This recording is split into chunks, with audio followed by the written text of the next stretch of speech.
एक राजा थे। वो राजा नित्य भगवान शिव पर बिल्व पत्र चढ़ाते थे, शिव के बड़े अनन्य भक्त थे। परंतु जिस नगरी के वो राजा थे, उस नगरी में एक शिव का और भक्त रहता था। वो भी परम भक्त था। बहुत ध्यान से सावधानी से सुनिएगा। परम भक्त थे शिव के। उनका मन होता था कि मैं भी शिव के नित्य अर्चना करूं, नित्य उन पर बिल्व पत्र चढ़ाऊं। एक बार उन्होंने विचार किया कि बेलपत्र का सबसे सुंदर वन कहां है। तो किसी ने उनको बताया कि भैया बेलपत्र का सबसे सुंदर वन जो है वो राजा के बगीचे में है। वो राजा नित्य बेलपत्र चढ़ाते हैं, उनके बगीचे के बेलपत्र सबसे सुंदर हैं। बोले राजा के यहां से बेलपत्र कैसे लिया जाए, क्योंकि वैष्णवों की और शैवों की एक आदत होती है। वो कोई भी सुंदर वस्तु का दर्शन करते हैं तो उस सुंदर वस्तु को अपने प्रयोग में ना लेकर के वो अपने इष्ट को प्रदान करने का भाव ज्यादा रखते हैं। जैसे हमारे वृंदावन में कई ऐसे भक्त हुए, वो कुछ भी सुंदर वस्तु को देखते हैं तो वस्तु देख करके उनके मन में भाव आता है कि हमारे ठाकुर जी को पहुंचनी चाहिए। ऐसे कई शैव भक्त हुए, उनके मन में यह भाव होता है कि कुछ भी वस्तु हो वो अच्छी से अच्छी हमारे ठाकुर जी को मिले। आजकल के भक्त कैसे होते हैं, हम अच्छा रहें, हम अच्छा खाएं, हम अच्छा पहने, और ठाकुर जी कैसे भी रहो। मंदिर में जहां ठाकुर जी विराजते हैं वहां पर कई लोगों के यहां तो पंखे भी नहीं होते। क्यों? विचार ही नहीं उठता मन में। लेकिन कई घरों में मैं जाता हूं, वो अपने सुख सुविधा का इतना विचार नहीं करते। वो सोचते हैं हमारे जो सेवाए ठाकुर जी हैं ना, वो सुख से विराजे। ये वैष्णव का स्वभाव है। तो उस व्यक्ति के मन में आता था कि राजा के बगीचे के बिलपत्र चढ़ाया करूं मैं शिव को, तो मेरी सेवा, उससे मैं संतोष मुझे मिलेगा।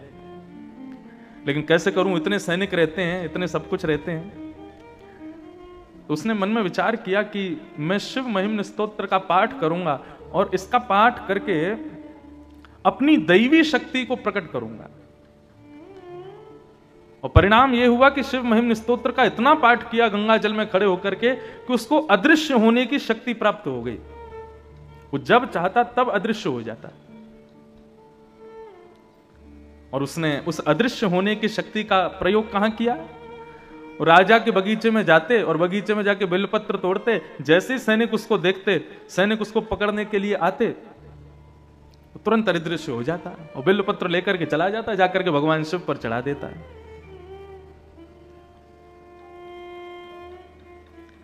राजा को बड़ी चिंता हुई कि मैं इतने बेलपत्र अपने बगीचे में उगाता हूं शिव की आराधना के लिए, और ये व्यक्ति अपनी दैवी शक्ति से अदृश्य होकर के सारे पत्रों को ले जाता है, मुझसे पहले चढ़ा देता है।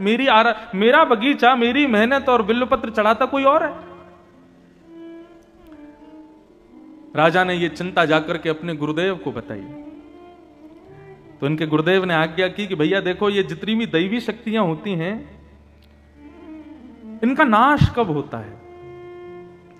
कुसंग से नाश होता है, दूषित भोजन करने से नाश होता है, दूषित क्रियाएं करने से नाश होता है, और सबसे सहज नाश होता है ठाकुर जी के निर्माल्य पर यदि पैर पड़ जाए तो भी हमारी दैवी शक्तियां नष्ट हो जाती हैं। निर्माल्य मतलब ठाकुर जी के गले में चढ़ा हुआ पुष्प है, पत्र है, प्रसाद है, यदि उस पर आपका पैर लग गया तो पैर लगते ही आपकी दैवी शक्ति नष्ट हो जाएगी। हाँ, केवल इतना है कि जहां मंदिर परिसर है, मंदिर परिसर में अगर चढ़ जाए, पैर कहीं लग जाए ठाकुर जी के निर्माल्य पर, तो दोष नहीं है। मंदिर से बाहर यदि ठाकुर जी के निर्माल्य पर आपने पैर रख दिया तो वो घातक है।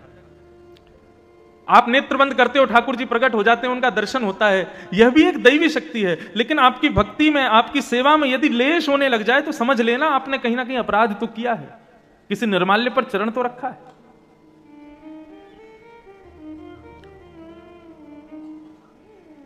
राजा ने जब ये बात सुनी कि निर्माल्य पर पैर रखने से दैवी शक्ति नष्ट होती है, तो शंकर जी के ऊपर चढ़े हुए बिल्व पत्रों को लेकर के राजा गए और जाकर के अपने पूरे बगीचे में फैला दिया।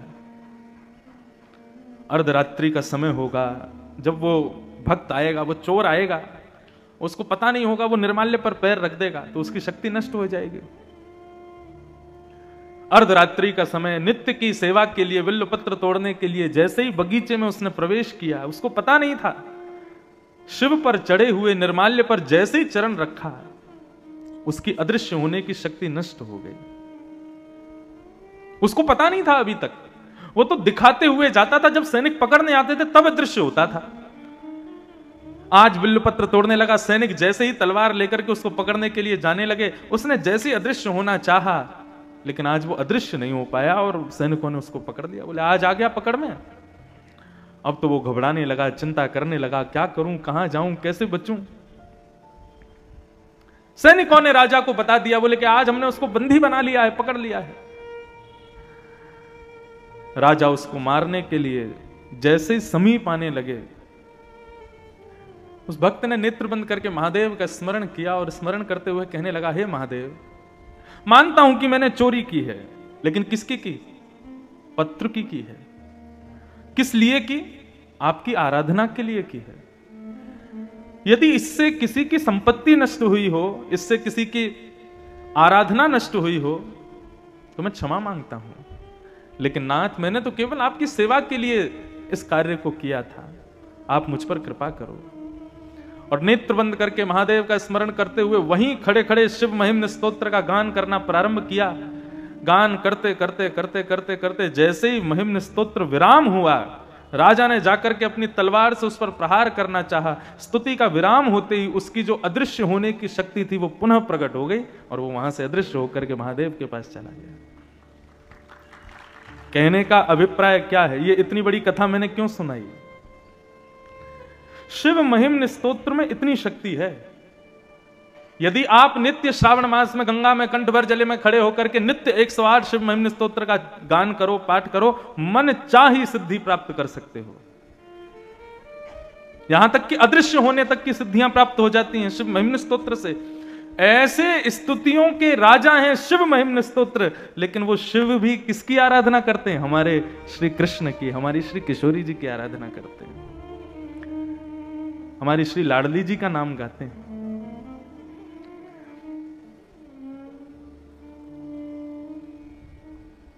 शिव महिम्न स्तोत्र के 108 पाठ, और 108 तो कम बता रहा हूं, 1,00,000 पाठ, एक पुरुष चरण शिव महिम्न स्तोत्र का जितना बल देगा, उतना बल केवल श्री किशोरी जी का एक बार राधा नाम कहने मात्र से प्राप्त हो जाएगा।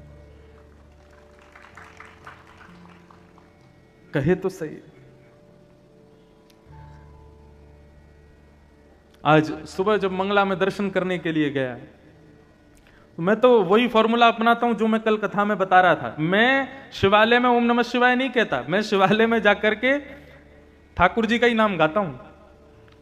और आज जैसे ही मंदिर में प्रवेश करने लगा तो श्री कृष्ण शरणम मम, श्री राधे शरणम मम, अपने गुरु मंत्र का आदि का जाप करने लगा। मंदिर में प्रवेश करते ही मेरी माला का एक मन का टूट गया। मन का टूटते ही मैं दुखी नहीं हुआ, मैं प्रसन्न हो गया। क्यों? क्योंकि जैसे ही वो टूटना हुआ, अभिषेक जी साथ में थे, उसका टूटना हुआ और उतने में ही हमारा नाम बोल दिया, बोले आप भीतर चलो। और भीतर जाके जो देखा वो मैंने और अभिषेक जी को ही पता। हम दो ही थे मंदिर में और कोई नहीं था। हमारे सामने ही शिव मानो उवासी लेकर के उठे हों, अंगड़ाई ले रहे हों, दर्शन देने के लिए बैठ रहे हों, वो सब अनुभव हुआ। तो ऐसे महादेव जो सदा सर्वत्र श्री किशोरी जी के ध्यान में रहते हैं, श्री कृष्ण के ध्यान में रहते हैं, श्री राम नाम के सदा आश्रय में रहते हैं, ऐसे शिव हैं। उन शिव की ये काशी नगरी, जहां नजर घुमाऊं मुझे तो वहीं महादेव दिख रहे हैं। गलियों में होता हुआ जब आता हूं तो जहां नजर घुमा लूं तो कहीं दीवार में महादेव बैठे हैं, किसी के घर में हैं, कहीं कोई नुक्कड़ पर हैं, कहीं गली में हैं, और कहीं गली आदि में नहीं है तो चित्रकारों ने दीवारों पे बनाए हुए हैं। जित देखो, जैसे वृंदावन में जहां देखो वहीं राधा राधा दिखाई देता है लिखा हुआ, जिसको सुनना चाहो उसके मुख से राधे राधे सुनाई देता है। ऐसे आपके काशी में जहां देखो, जित देखूं उदित शिवमयी है ये काशी। शिव का अर्थ क्या होता है पता है? कल्याण। शिव का अर्थ होता है कल्याणकारी। ये कल्याणकारी भूमि है, इसीलिए तो लोग आते हैं अपने अंतिम संस्कार के लिए यहां पर। जीवन भर कुछ भी किया हो, हमारे सूरदास जी कहते हैं, हरि दर्शन की प्यासी अखियां, हरि दर्शन की प्यासी,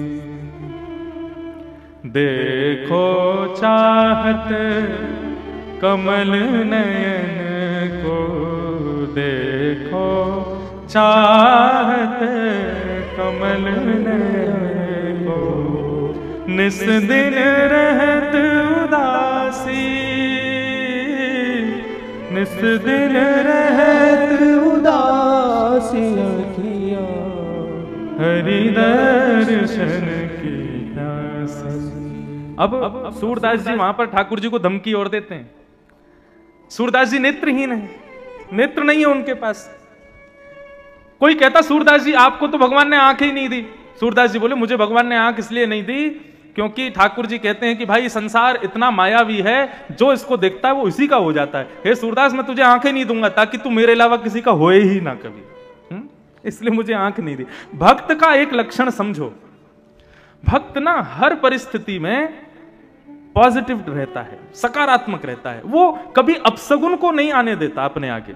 चलते चलते गिर गए, हमको लगता है अरे कुछ गलत करके आए इसीलिए गिर गए। कहीं जा रहे थे तो जिस काम के लिए गए वो पूर्ण नहीं हो पाया तो फिर सोचते हैं हम निकले कितने बजे थे, कहीं पौन पे तो नहीं निकले थे, कहीं गलत समय तो नहीं निकले थे, कहीं निकलते समय छींक तो नहीं दिया था। कहीं कोई निकल रहा होता है, कोई झाड़ू लगा रहा हो तो अभी मत निकलो, क्यों? बोले झाड़ू लगा रहा है, निकलते हैं तो कार्य पूरे नहीं होते, आदि आदि ऐसी बातें। भक्त के अंदर ये अपशगुन प्रवेश नहीं करता। अब कई बार फ्लाइट ही होती है 11:15 बजे, 12:15 बजे, अब पौन पे कहते हैं अपशगुन होता है, वो फ्लाइट टेक ऑफ ही कर रही है पौन पे, तो क्या करोगे बताओ? नहीं बैठे हैं ऐसे हवाई जहाज में, समय तो समय। मानोगे तो वो सच में ही नकारात्मक हो जाएगी बात, इसलिए मानो ही मत, विचार ही मत करो। सूरदास जी चाहते तो ठाकुर जी को कोसते कि आपने मुझे अंधा क्यों बनाया, लेकिन वो कोसते नहीं है, उसमें भी अच्छा सोचते। एक बात और कहते, सूरदास जी से किसी ने कहा आपको तो आंख नहीं दी भगवान ने, तो सूरदास जी दूसरा उदाहरण क्या देते? बोले मुझे ठाकुर जी ने आंख इसलिए नहीं दी, संसार को आंख दी है। मानो भगवान सबसे कह रहे हैं तुझको आंख दी, तू अपने आप अपना रास्ता देख करके चल, कहीं गड्ढा हो तो बच के चल, कहीं ठोकर आवे तो बच के चल। मैंने सूरदास को आंख क्यों नहीं दी? बोले सूरदास को आंख इसलिए नहीं दी, बोले इसकी उंगली पकड़ के तो मैं ही चलूंगा। आंख नहीं दी तो सूरदास जी तो खुश होते, मुझे आंख इसलिए नहीं दी क्योंकि तुम सब तो अपनी आंखों के वजह से चलते हो, मैं तो ठाकुर जी की उंगली पकड़ के चलता हूं, वो जहां ले जाते हैं वहां चला जाता हूं। लेकिन आज सूरदास जी बड़े उदास,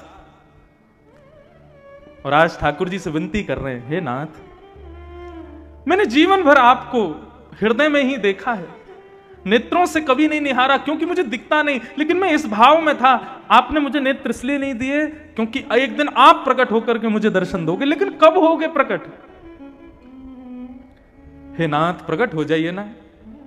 केसर तिलक मोतिन की माला, वृंदावन के वासी, नेह लगाए त्याग गए तृण शम, डार गए गल फांसी, अखियां हरि दर्शन के प्यासी। काहू के मन की को जानत, लोगन के मन हासी।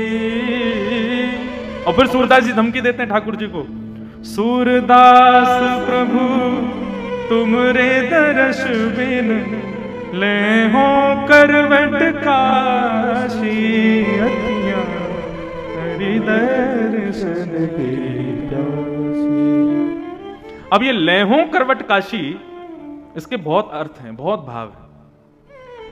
सूरदास जी भगवान से कह रहे हैं कि हे नाथ या तो मुझे दर्शन दो, नहीं तो लेहों करवट काशी। लेहों करवट काशी का मतलब, अब काशी करवट स्थान भी है, लेकिन आपको बताएं काशी एक चीज के लिए और प्रसिद्ध है। क्या? व्यक्ति अपने अंतिम काल में यहां आकर के रहने लग जाते हैं और विचार करते हैं, इंतजार करते हैं अपनी मृत्यु का, क्योंकि ऐसा मान्यता है कि यहां पर मृत्यु प्राप्त होना मतलब सीधा मोक्ष धाम। काशी की आकृति कैसी, हमारे पंडित जी हमको बता रहे थे, कितना सुंदर भाव। काशी की आकृति कैसी है? धनुष आकार में, और इस धनुष का तो नित्य दर्शन मुझको हो रहा है। मैं जहां से आता हूं, यदि गाड़ी से आऊंगा तो 2 घंटे में पहुंचूंगा यहां। मैं आता हूं नाव से, तो पूरी काशी ऐसे धनुष आकार में, धनुष आकार में काशी है।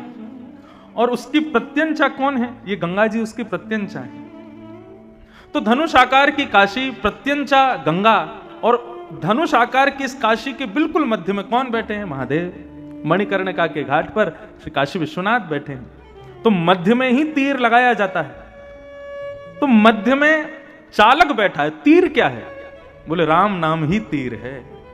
वहीं मणिकर्णिका के घाट पर आने वाले शवों के कान में राम नाम दान कर देते हैं। मतलब इस काशी रूपी धनुष बाण पर गंगा रूपी प्रत्यंचा से विश्वनाथ यहां मृत्यु प्राप्त करने वाले जीवों के कान में राम तारक मंत्र धारण करके उस प्रत्यंचा को छोड़ देते हैं और सीधा मोक्ष को पहुंचता है। ऐसा भाव है यहां का। तो पहला भाव कि सूरदास जी कह रहे हैं लेहो करवट काशी, मतलब सूरदास जी कह रहे हैं मैं अन्योन्याश्रय कर लूंगा। अन्योन्याश्रय क्या है? एक पति को छोड़ दूसरे पति से प्रेम विवाह करना, ये अन्योन्याश्रय है। तो सूरदास जी मानो भगवान को धमकी दे रहे हैं, बोले यदि आपने मुझको दर्शन नहीं दिया तो मैं आपको छोड़ दूंगा और मैं काशी के जो विश्वनाथ है ना उनकी शरण में चला जाऊंगा। तो ले हो करवट काशी, एक भाव तो ये। दूसरा भाव, ले हो करवट काशी का मतलब आपने यदि अब मुझे दर्शन नहीं दिया तो फिर मैं अपने प्राणों का परित्याग कर दूंगा। हम काशी जा रहे हैं। पहले के जमाने में इतना कहना मतलब घर के लोग पांव पकड़ ले, अरे भैया ऐसा मत कहो। क्यों? काशी जाने का मतलब क्या? बोले कि अब सुधार जाएंगे हम। ले हो करवट काशी, सूरदास जी कह रहे हैं भगवान से। और मैंने ऐसा भी सुना कि एक यहां कुआं है। अब मुझे सत्य तो मेरे को नहीं पता, आप लोग ज्यादा जानते होंगे। उस कुएं में लोग कूद करके अपने प्राणों का परित्याग कर देते थे। वहां नीचे विश्वनाथ भगवान बैठे हैं। तो करवट काशी का मतलब वह भी है कि वहां जाकर के अपने प्राणों का परित्याग कर दूंगा, आदि आदि भाव। लेकिन भाव एक ही है, यदि आपने मुझे दर्शन नहीं दिए तो मैं काशी का आश्रय ले लूंगा। और जैसे ही सूरदास जी ने यह बात कही है, ले हो करवट काशी, इतने में ही ललित त्रिभंगी वंशी धारी मोर मुकुट धारण किए घुंघराले केश अलकावलियों से सुसज्जित पीतांबरी पहने हुए श्री श्याम सुंदर प्रकट हो गए। जैसे प्रकट हुए तो नूपुरों की ध्वनि हुई, अंग से इत्र की सुगंधी सूरदास का स्पर्श करने लगी। सूरदास जी बोले कौन है मेरे सन्मुख? जैसे ही शब्द सुना सूरदास, सूरदास जी के नेत्र सजल हो गए। बोले नाथ आ गए आप? बोले हाँ मैं आ गया। और जैसे ही सूरदास जी के नेत्रों पे हाथ फेरे हैं और कहा सूरदास नेत्र खोलो। जैसे ही नेत्र खोल करके देखा, सामने ललित त्रिभंगी ठाकुर जी खड़े हैं, मधुर मुस्कुरा रहे हैं, ऐसा सुंदर स्वरूप धारण करके पधारे हैं। ये देख करके सूरदास जी आनंदित हो गए, रोम रोम का दर्शन करने लगे, एक एक अंग का दर्शन करने लगे और सर्वांगीण अंग का दर्शन करके प्रणाम करते हुए ठाकुर जी से कहने लगे अब मुझे फिर से अंधा बना दो। क्यों? बोले अब इन नेत्रों में आप विराजमान हो गए, मेरे प्रत्येक रोम में आप विद्यमान हो गए, अब मैं इन नेत्रों से किसी और को नहीं देखना चाहता। श्रीमद् भागवत में गोपियां कहती हैं अक्षण वताम फलमिदम न परम विदाम। इतना बढ़िया सूत्र गोपियों ने कहा है। गोपियां कहती हैं इन आंखों से स्विट्जरलैंड देखना, न्यूजीलैंड देखना, कश्मीर देखना, कन्याकुमारी देखना, सिंगापुर चले जाना, आदि आदि देश का भ्रमण करके इन आंखों से देखना, तुमने आंख पाकर के कुछ नहीं किया। धन मिले तो धन का सदुपयोग करो। ये आंख मिली है तो इनका सदुपयोग क्या है कि जो काशी विश्वनाथ आज मंदिर में बैठे हैं, एक स्थिर होकर के बैठे हैं, नित्य उनको देखना भी इन आंखों की सार्थकता नहीं है। इन आंखों की सार्थकता कब हो कि जब तुम गंगा के घाट पर, काशी के किनारों पर जब घूम रहे हो तो एक दिन एकांत में वही विश्वनाथ भ्रमण करते हुए तुमको दिखाई दे जाए, तो समझना इन आंखों को पाकर के हमने इनको सिद्ध किया है। गोपियां कहती हैं इन आंखों से यदि श्याम सुंदर को चलते फिरते, मुरली बजाते, आनंद करते, रास विहार करते नहीं देखा तो इन आंखों का तुमने सदुपयोग ही नहीं किया। सूरदास जी कहते हैं अब आंख मिल गई और आंख को देखना जिसको है वो मिल गया, अब मुझे कुछ नहीं चाहिए। जिन नयनन में पी बसे दूजो ना ही समाए, अब मुझे फिर से नेत्रहीन बना दो। हम में और बाकी के वैष्णव भक्तों में अंतर क्या है? हम अपनी प्रत्येक इंद्रिय से संसार को भोगना चाहते हैं। आंखों से सुंदर देख लें, जीभ से सुंदर खा लें, कानों से सुंदर सुन लें, त्वचा का सुंदर से सुंदर स्पर्श कर लें। इसी की भागदौड़ में हम लोग दिन भर लगे हैं। लेकिन जिस दिन आपकी प्रत्येक इंद्रिय या तो हरि या फिर हर के लिए ही प्रयोग करे अपना, उस दिन समझना कि हम पर कृपा हुई है। नेत्र केवल उनका दर्शन करना चाहें, कान केवल उनको सुनना चाहें, त्वचा केवल उनका स्पर्श चाहे, पैर केवल उनकी तरफ ही चलना चाहें, जिह्वा केवल उनके प्रसाद का सेवन करे, नेत्र केवल उनका दर्शन करें, तब समझना अब वास्तविक हमारा जीवन श्रेष्ठ हो रहा है।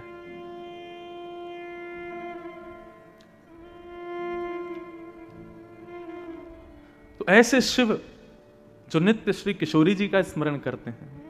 अरे कहां तक कहूं, आपको एक बात कहूं, बुरा तो नहीं मानेंगे। आप काशी में रहते हो ना, तो शंकर जी ने आपको अपना आश्रय दिया है। लेकिन ऐसे कितने उदाहरण हैं कि यहां आने वाले वैष्णवों को ठाकुर जी ने कहा तुम्हारे लिए काशी नहीं है। बोले तो क्या है, तुम वृंदावन जाओ, तुम तो वहीं के लिए हो। हमारे ओरछा में परम विद्वान श्री हरिराम व्यास जी का प्रादुर्भाव हुआ है। बहुत ध्यान से सुनिएगा। हरिराम व्यास जी इतने विद्वान थे कि वे जहां जाते थे वहां के विद्वानों को चुनौती देते थे कि मुझसे शास्त्रार्थ करो, और जिसको बुलाते उसी को हरा देते। बहुत ध्यान से सब लोग इधर देखो, सावधानी से सुनो। काशी में रहने वालों, आपका रहना यहां सार्थक तब होगा जब आपको वृंदावन जाने की इच्छा प्रकट हो जाए। कैसे? सुनो। तो श्री हरिराम व्यास जी ने मन बनाया कि अब मैंने पूरे विश्व भर के विद्वानों को हरा दिया, लेकिन अब बारी है काशी की। काशी विद्वानों की भूमि है, विद्वानों में सर्वश्रेष्ठ है। यहां के विद्वानों को यदि हराया तो लोग मानेंगे कि हां मैं विद्वान हूं। हरिराम व्यास जी अपने सब चेले चपाड़ों के साथ में काशी आ गए, और काशी में आकर के महाराज उन्होंने ऐलान कर दिया कि यहां के जितने विद्वान हैं सबको चुनौती देता हूं। उत्तर मीमांसा, पूर्व मीमांसा, 4 वेदों में से किसी भी भाव को, किसी भी पुराण को, किसी भी उपनिषद को लेकर के आओ, शास्त्रार्थ करो, मुझे हरा करके दिखाओ, तो मानूंगा मैं काशी विद्वानों की भूमि है। जब यहां के विद्वानों ने उनकी चुनौती सुनी तो आपस में सबने मीटिंग की। बोले कि भैया कौन जाएगा? सबने कहा, बोले हरिराम व्यास जी साधारण नहीं है, हमने इनका शास्त्रार्थ देखा है, ये अच्छों को हरा देते हैं। हारने में कोई बुरी बात नहीं है, शास्त्रार्थ में तो हारा ही जाता है, एक तो कोई ना कोई हारेगा। लेकिन बात यह है कि उन्होंने विद्वानों को नहीं, काशी को चुनौती दी है। यदि हम में से कोई हारा तो काशी की हार होगी, वाराणसी की हार होगी। तो क्या करें? बोले वाराणसी के राजा के पास चलो। कौन है राजा? बोले विश्वेश्वर। पहुंच गए सब। विश्वनाथ से जाकर के रात्रि प्रार्थना करने लगे, हे विश्वनाथ कृपा करो, ये आए हैं हरिराम व्यास जी, इनसे हमको बचाओ। सब ब्राह्मणों ने जाकर के प्रार्थना की। ब्राह्मण तो प्रार्थना करके चले गए, लेकिन आधी रात में शंकर जी हों चाहे हमारे कन्हैया हों, ब्राह्मणों को दुखी नहीं देख सकते। वैष्णवानाम यथा शंभु, वैष्णवों में तो सर्वश्रेष्ठ हैं शंभु, और वैष्णवों के सर्वधन है शंभु। भगवान शिव ने मन में विचार किया, बोले कि भैया काशी की रक्षा की, अब हमारे ऊपर नौक आ गई है। आधी रात में ही एक दीनहीन से ब्राह्मण का भेष धारण किया भोलेनाथ ने, और एक दीनहीन से ब्राह्मण बनकर के, बिल्कुल सादा सरल से ब्राह्मण बनकर के पहुंच गए हरिराम व्यास जी के पास। हरिराम व्यास जी के चेला खड़े थे बाहर, उनसे जाकर के कहा कि महाराज मैं काशी का ब्राह्मण हूं, हरिराम व्यास जी से कुछ पूछने आया हूं। बालकों ने जाकर के बताया, बोले महाराज काशी का कोई विद्वान आया है, देखने में तो दीनहीन सा है, लेकिन ब्राह्मण है, विद्वान ही होगा। हरिराम व्यास जी तुरंत उठ करके बैठ गए, बोले बुलाओ, शास्त्रार्थ की सब तैयारियां करो। भगवान शिव भीतर गए और जाकर के हरिराम व्यास जी को प्रणाम करके बैठ गए। तो हरिराम व्यास जी ने कहा, शास्त्रार्थ करने आए हो? शंकर जी बोले, नहीं नहीं, मैं तो शास्त्र ही नहीं जानता, तो अर्थ क्या करूंगा, मुझे तो कुछ भी नहीं पता। मैंने सुना है आप बहुत विद्वान हैं, तो एक प्रश्न था मन में, उसका उत्तर जानने आया हूं। हरिराम व्यास जी बोले, ये कोई समय उत्तर पूछने का? सुबह आना चाहिए था, इस समय तो हम शास्त्रार्थ के लिए बैठे हैं। बोले अच्छा तो आप मेरे प्रश्न का उत्तर दे दीजिए, उसके बाद हम शास्त्रार्थ कर लेंगे। बोले पूछो क्या है तुम्हारा प्रश्न।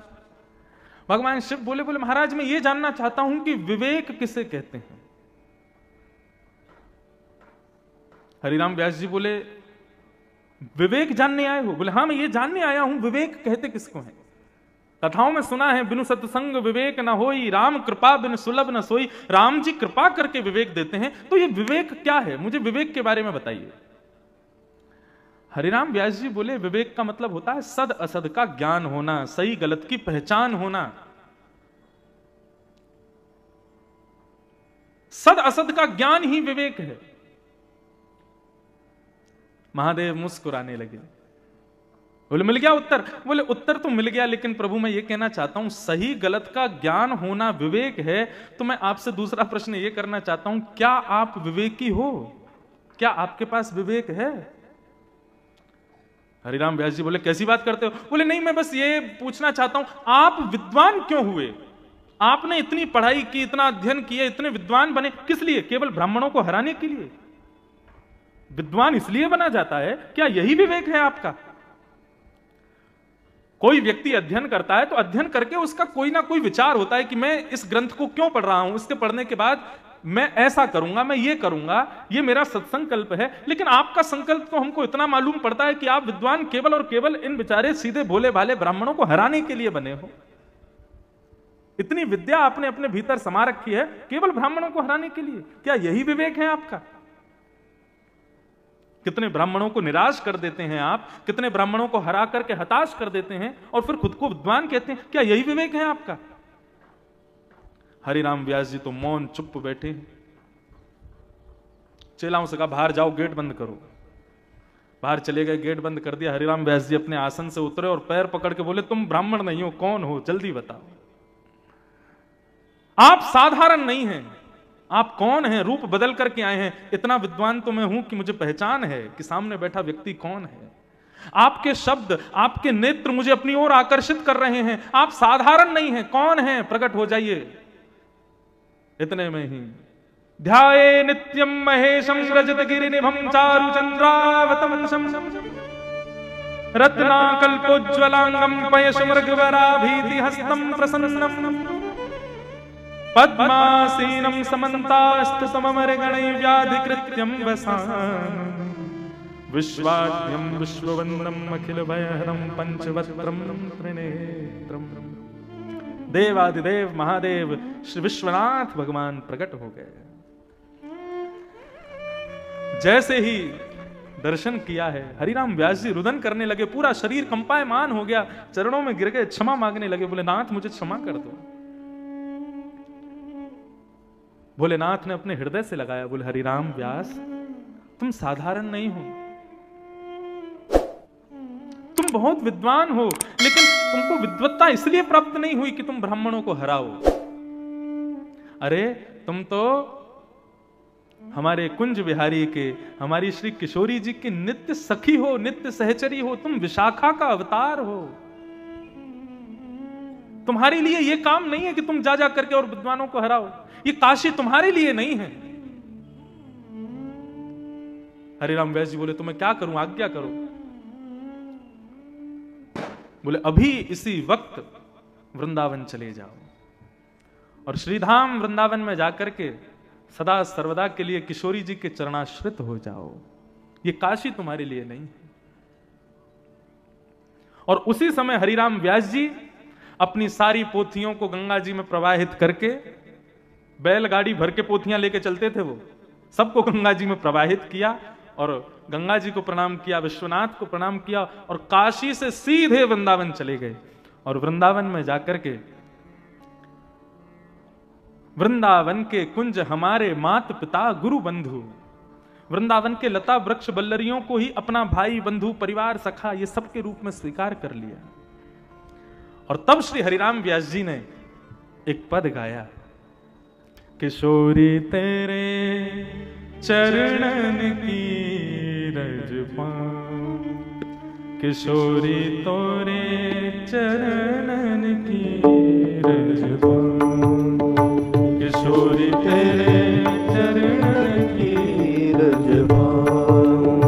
गाओ किशोरी तेरे चरणन की रज पाऊं, किशोरी तेरे चरणन की रज पाऊं।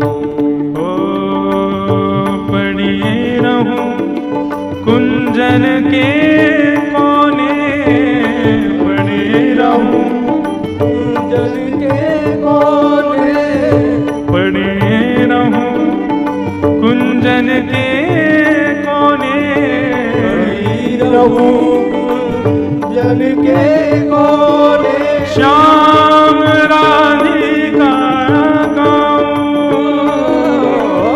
श्याम राधिका गाऊं, ओ श्याम राधिका गाऊं,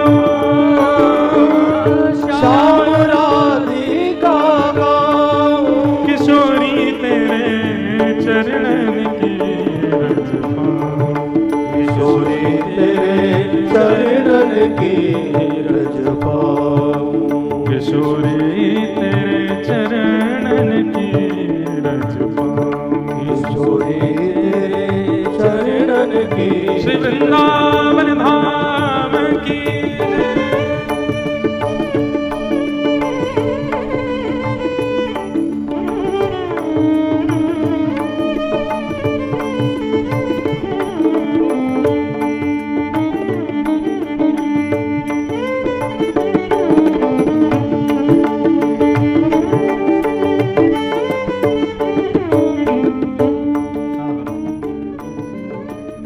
यारज को ब्रह्मादिक तरसत, यारज को ब्रह्मादिक तरसत, यारज को ब्रह्मादिक तरसत, यारज को ब्रह्मादिक तरसत।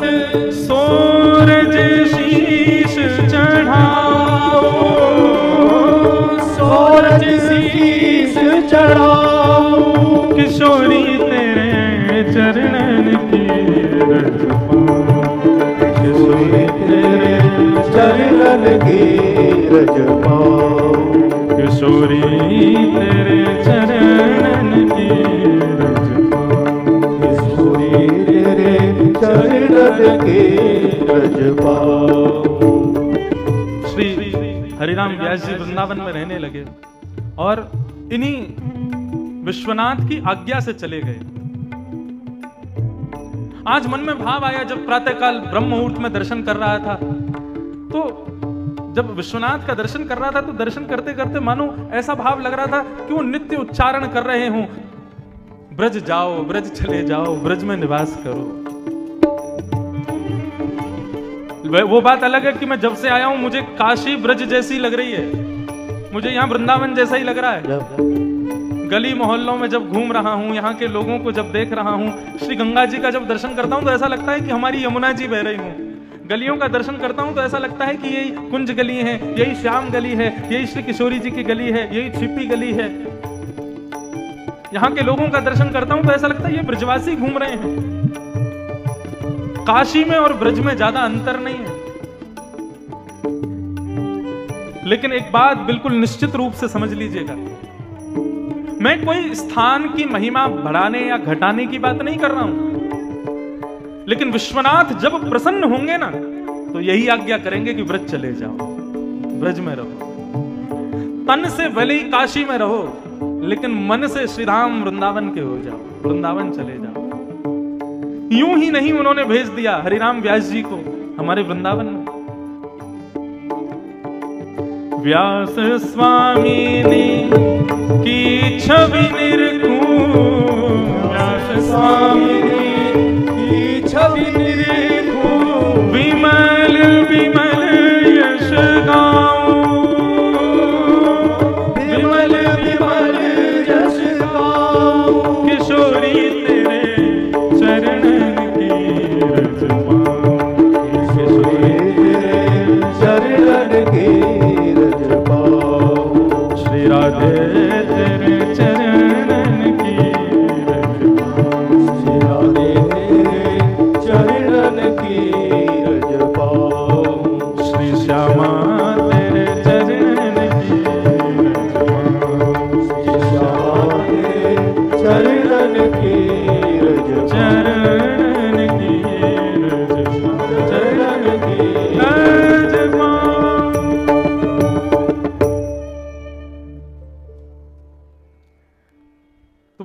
काशी एक धनुष है, गंगा प्रत्यंचा है, चलाने वाले विश्वेश्वर हैं, राम तारक मंत्र है। लेकिन ये बाण दो जगह चलाया जाता है, या तो वैकुंठ की ओर या फिर ब्रज वृंदावन की ओर। या तो यहां से वैकुंठ को प्रस्थान कराते हैं महादेव, या फिर श्रीधाम वृंदावन पहुंचाते हैं। और जो अधिकारी हैं उनको पहुंचाया है। ना जाने कितने हरिराम व्यास जी जैसे कितने अधिकारी काशी में आए और श्रीधाम वृंदावन को प्रस्थान करे।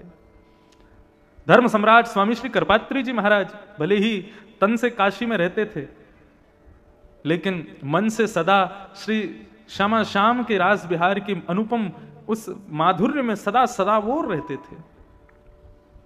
उनको तो कई लोग साक्षात महादेव का स्वरूप मानते थे।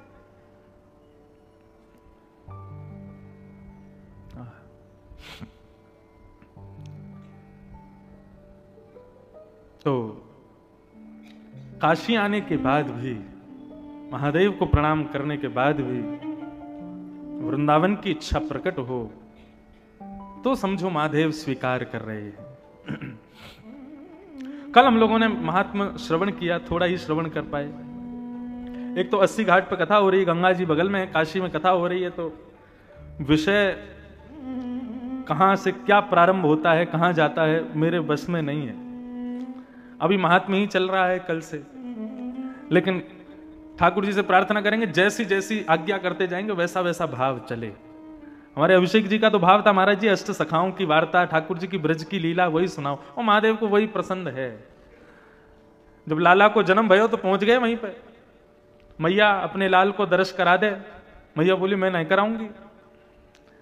तब से वृंदावन के ब्रजमंडल के हर गांव में महादेव ने अपना मंदिर बना लिया। क्यों? ठाकुर जी की लीला जब हो तो हम उसका दर्शन करें। तो ब्रज की अधिकतर लीलाओं के रसिक हैं महादेव, तो मन का भाव यही है कि ब्रज की जो जो लीलाएं हैं उनका वाचन यहां ज्यादा करेंगे, बाकी जैसी ठाकुर जी प्रेरणा देंगे। कथा क्रम में हम लोग प्रवेश करें।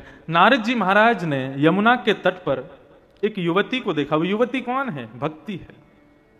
और उस युवती की गोद में दो वृद्ध लेटे हैं। वो दो वृद्ध कौन है? ज्ञान और वैराग्य उस युवती के पुत्र हैं, भक्ति के पुत्र। बंधुओं, भक्ति के दो पुत्र ज्ञान और वैराग्य। आज विडंबना ऐसी है, स्थिति ऐसी है कि मानव भक्ति के मार्ग पर तो चलता है, लेकिन ज्ञान के मार्ग पर शून्य है, वैराग्य के मार्ग पर शून्य है। ज्ञान के मार्ग पर चलता भी है तो क्या फायदा? अहंकार हो जाता है उसको कि मैं बहुत बड़ा ज्ञानी हूं। जो ज्ञान अहंकार को प्रदान करे, जो ज्ञान अहंकार को जन्म दे, वो ज्ञान तो रावण वाला ज्ञान हो गया। ऐसा ज्ञान नहीं। ज्ञान का मतलब जो अभी अभी मैंने बताया, जो महादेव ने हरिराम व्यास से पूछा, विवेक युक्त ज्ञान, सद असद का ज्ञान होना चाहिए। क्या सही है क्या गलत है। आपको सत्य बताऊं, कोई ज्यादा पढ़ा लिखा ना हो, ज्यादा उसने यूनिवर्सिटी ना पढ़ी हो, ज्यादा स्कूल ना गया हो, लेकिन वो व्यवहार समझता है, वो जानता है कौन से स्थान पर जाना चाहिए, क्या करना चाहिए, क्या नहीं करना चाहिए। इतना विवेक यदि उसके पास है ना, तो बहुत पढ़ने वाले से लाख गुना अच्छा है। वो ज्यादा विद्वान है, वो ज्यादा ज्ञानी है। आजकल स्थितियां क्या हो गई है, बहुत ध्यान से सुनिएगा। जो आगामी जनरेशन है, हमारी आगामी पीढ़ी है, माता पिता किस चीज पर ज्यादा फोकस कर रहे हैं? अच्छे स्कूल में पढ़े, अच्छी यूनिवर्सिटी में पढ़े, अच्छे कॉलेज में जावे, अच्छे ट्यूशन टीचर से पढ़े, लेकिन ये विचार नहीं करते कि उसको विवेक कहां से मिलेगा, उसको संस्कार कहां से मिलेंगे। और हो रहा है, हमारी आगामी जनरेशन, हमारी आगामी पीढ़ी संस्कारों से, विवेक से विमुक्त हो रही है। देव दिवाली है, मैं फ्लाइट में आ रहा था, मेरे बगल में बीएचयू का एक विद्यार्थी बैठा था और एक प्रोफेसर भी बैठे थे। तो मैंने उनसे बस ऐसे प्रश्न किया, देव दिवाली क्यों मनाई जाती है? उसके पास उत्तर नहीं था देने को, रहने वाला काशी का। मुझसे क्या कहता? बोले देव दिवाली पहले तो नहीं होती थी, अभी प्रचलन हो गया है अयोध्या में जब से होने लगी। मैंने अच्छा, काशी की देव दिवाली आज की प्रसिद्धि है, वो कब से प्रसिद्ध है? अब हम बताएं, देव दिवाली का बहुत सारे अर्थ हैं, लेकिन एक अर्थ ये भी है कि जब देव सो जाते हैं, जब नारायण शयन में चले जाते हैं, तो विश्व के पालन का कार्यभार दे देते हैं महादेव को। जब देव शयन करते हैं तो पूरे विश्व का पालन करते हैं महादेव, लेकिन जब देवों के उठने की बारी आती है, देव उत्थान एकादशी आती है, तो उस काल में देव दिवाली के समय पर सारे देवता अपना कार्यभार वापस लेने के लिए महादेव के पास आते हैं। वरुण तुम अपना काम लेके जाओ, सूर्य तुम अपनी नौकरी वापस लेके जाओ, सबकी हमने संभाली इतने दिन तक, अब तुम लोग जाओ वापस सब करो। तो सारे देवता कहां आते हैं? महादेव के घर आते हैं। और घर कहां है? बोले काशी है। काशी में आकर के सब अपनी अपनी ड्यूटीज पर फिर से लगने के लिए उनको प्रणाम करने आते हैं, इसलिए देव दिवाली का उत्सव होता है। अनेक भाव हैं, लेकिन एक भाव ये भी है। अब ये बात आज के बच्चों को क्यों नहीं पता? मैं पहले दिन 80 घाट पर आया, 80 घाट की इतनी महिमा सुनी। श्रीमद वल्लभाचार्य जी यहीं से गंगा में प्रवेश कर गए और सूर्य की किरणों में विलीन हो गए। मानस के रचयिता श्री गोस्वामी तुलसीदास जी महाराज का भी यहीं पर देवगमन हुआ। लेकिन बाहर 80 का स्वरूप देखो आप, क्या हो रहा है बाहर। आजकल के युवान खा रहे हैं, पी रहे हैं, आनंद कर रहे हैं, पिकनिक मना रहे हैं, उल्टे सीधे खाना पीना कर रहे हैं। 80 घाट का जो स्वरूप ग्रंथों में हमने सुना, जैसा हमने पढ़ा, वैसा बाहर दिखता है? नहीं दिखता, क्योंकि हमने हायर एजुकेशन पर ध्यान दिया, हायर विवेक कैसे प्राप्त हो इस पर ध्यान नहीं दिया। बालक एक हाथ से पैर छूते हैं, एक हाथ से पैर छूने से किए गए सारे पुण्य नष्ट हो जाते हैं। कभी भी किसी के पांव स्पर्श करो तो दोनों हाथों से करो, और नहीं तो भैया दूर से ही प्रणाम किया करो, पैर छूने की जरूरत ही नहीं है। कौन बताए ये बात बालकों को? कई बातें हैं, लेकिन इन विषय पर जाना नहीं चाहता। तो मेरा कहने का मतलब यह है, भक्ति पर सबका जोर चलता है, लेकिन उसके पुत्र ज्ञान और वैराग्य को कोई स्वीकार नहीं करता। ज्ञान का मतलब यह नहीं कि तुमको बहुत नॉलेज हो, ज्ञान का मतलब केवल इतना है कि तुम विवेकवान हो। और विवेक कहां मिलता है? सत्संग में मिलता है। बिनु सत्संग विवेक ना हो। विवेकी हो जाओ, वही ज्ञान है। और वैराग्य क्या है? वैराग्य का मतलब पत्नी को छोड़ दिया, बच्चों को छोड़ दिया, माता पिता को छोड़ दिया, पूरे परिवार खानदान को छोड़ दिया और पहुंच गए कहां?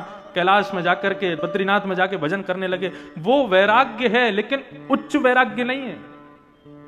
वस्तु का त्याग करके वैराग्य धारण करना वो उचित वैराग्य है, वो वैराग्य है, लेकिन उच्च वैराग्य नहीं है। उच्च वैराग्य क्या है? वस्तु के मध्य में रह करके भी उसके प्रति आसक्ति ना होना, ये उच्च वैराग्य। हम कचौड़ी नहीं खाते, हम रसगुल्ला नहीं खाते, हम समोसा नहीं खाते, तो क्या करते हैं? उस गली में ही नहीं जाते जहां पे कचौड़ी बनती है। क्यों? कहीं देख लिया तो मन कर आएगा, घूम के जाते। तो ये उचित है कि महाराज कचौड़ी जहां सिक रही है वहीं से जा रहे हो, लेकिन जीप पर कंट्रोल है कि इसको कितनी भी सिक रही हो खाऊंगा ही नहीं मैं। ये उचित वैराग्य है ना? वस्तु सामने हो फिर भी तुम्हारा मन ललचाए ना, ये वैराग्य उचित है। कि वो राह पे ही नहीं जाओगे जहां पर वो बन रही है। क्यों? तुमको खुद पे विश्वास ही नहीं है कि मेरा मन फिसल सकता है। वैराग्य क्या है? वस्तु का त्याग नहीं, वस्तु में जो ममत्व है उसका त्याग करो, ये वैराग्य है।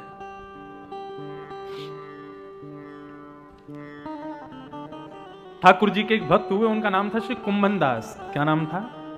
कुम्भन दास।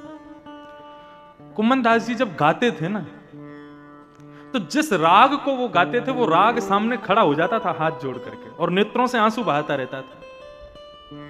वो कृतकृत्य मानता था स्वयं को जब कुम्भन दास जी उसको गाते थे। और क्या कहें महाराज, कुम्भन दास जी जब गोवर्धन पर्वत पर जाते थे तो कई राग रागनियां साधारण सा रूप धारण करके आते और आकर के उनसे प्रार्थना करते, कभी हमको भी सेवा में लीजिए, कभी हमको भी गा दिया कीजिए। ऐसे कुम्भन दास जी एक बार राग भैरव गा रहे थे, और भैरव गाते गाते गाते जैसे ही गा रहे थे, इतने में ही बादशाह ने, अकबर ने वाहवाही कर दी, वाह वाह वाह। कुम्भन दास जी ने देखा ये वाहवाही कौन कर रहा है? किसी ने कहा, बोले बादशाह वाहवाही कर रहे हैं। कुम्भन दास जी का वैराग्य कैसा? कुम्भन दास जी के घर की स्थिति ऐसी थी कि उनके यहां पर एक समय भोजन बन जाता तो शाम के लिए भोजन नहीं होता था। राजा की वाहवाही पर चाहते तो कुम्भन दास जी राजा से अपने घर की पूरी स्थिति सही करवा सकते थे, लेकिन कुम्भन दास जी का वैराग्य कैसा? उसी दिन अपनी राग मालाओं में से राग भैरव को निकाल दिया। आज के बाद नहीं गाऊंगा। किसी ने पूछा क्यों नहीं गाओगे? बोले जो राग हम इनको रिझाने के लिए गाते हैं, उस राग पर एक छोटे से बादशाह ने वाहवाही कर दी, राग झूठा हो गया, अब ये ठाकुर जी को नहीं दूंगा मैं। गोपाल जी प्रकट हो गए, प्रकट होकर के कहने लगे, बोले कुंभना, ये राजा को मैं नहीं पढ़ा लिखा के तेरे पास भेजो ताकि तेरे घर की स्थिति सुधर जाए, तेरे घर को सब माहौल सुधर जाए। तूने राजा को ऐसे दुत्कार दियो, ऐसे भगा दियो, वहां के सामने राग ही फाड़ दियो। कुंभनदास जी क्या कहते हैं, बोले यदि राजा जो सामग्री लाया था वो उससे ले लेता तो अभी मुझे समझाने के लिए आप मेरे पास नहीं आते। आप मेरे पास क्यों आ गए? क्यों मैंने राजा की दी हुई वस्तु को भी ठुकरा दिया। ये है वैराग्य। बहुत ऊंची स्थिति है, यहां हम सुन ही सकते हैं, इन स्थितियों को कर नहीं सकते। हमारी गायकी पे छोटा सा विधायक वाहवाही कर दे तो हम उसके पीछे पीछे होलेंगे, और विधायक जी हमारा ये काम करवाया। विधायक जी बादशाह वाहवाही कर गया कुंभनदास जी के गायन पर, और कुंभनदास जी गाते हैं, भगत को कहा सीकरी सो काम। क्या कहते हैं राजा से? बोले जाको मुख देखत दुख लागत, ताको करन परी प्रणाम। कुंभनदास लाल गिरधर बिन, और न दूजो काम। भगत को कहा सीकरी सो काम। ये है वैराग्य।